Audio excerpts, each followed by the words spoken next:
ఎన్నికల వేళ 6 గ్యారెంటీలతో ప్రచారం చేసిన కాంగ్రెస్ అధికారంలోకి వచ్చాక వాటి అమలుపై ఫోకస్ చేసింది. ఇప్పటికే 2 పథకాలను అమలు చేయగా ఇటీవల రేవంత్ రెడ్డి చెప్పిన విధంగానే నేడు మరో పథకం అమలుకు ఉత్తర్వులు జారీ చేసింది. 500 రూపాయలకే గ్యాస్ సిలిండర్ స్కీమ్ను ప్రభుత్వం నేడు ప్రారంభించింది. ఈ మేరకు జీవో విడుదల చేసింది.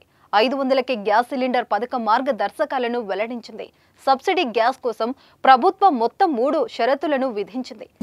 మీ బిజినెస్ విస్తరించాలనుకుంటున్నారా? మార్చి 16-17 హైటెక్స్ లో ఫ్రాంచైజ్ ఇండియా బిగ్గెస్ట్ ఫ్రో ఎక్స్పో.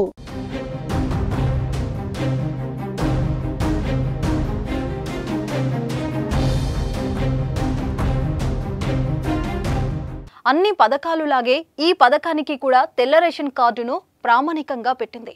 మొత్తం డబ్బు చెల్లించాక సబ్సిడీని ప్రభుత్వం రిటర్న్ చేయనుంది. 48 గంటల్లోనే వినియోగదారుల అకౌంట్లోకి సబ్సిడీ అమౌంట్ రిటర్న్ అవుతుంది. నెల నెల సబ్సిడీ ఈ అమౌంట్ను గ్యాస్ కంపెనీలకు నేరుగా ప్రభుత్వం ట్రాన్స్ఫర్ చేయనుంది. భవిష్యత్తులో వినియోగదారులు కేవలం 500 చెల్లించేలా ప్రభుత్వం ఏర్పాటు చేయనుంది. మహిళా పేరుపై గ్యాస్ కనెక్షన్ ఉన్నవారికి మహాలక్ష్మి పథకం వర్తించనుంది. అదేవిధంగా గత 3 ఏళ్ల సిలిండర్ల వినియోగాన్ని పరిగణనలోకి తీసుకుని సబ్సిడీతో సంవత్సరానికి గ్యాస్ సిలిండర్లను అందజేయనుంది. కుటుంబాలు గత 3 ఏళ్లలో ఉపయోగించిన గ్యాస్ సిలిండర్ల సగటును పరిగణనలోకి ప్రభుత్వం తీసుకోనుంది.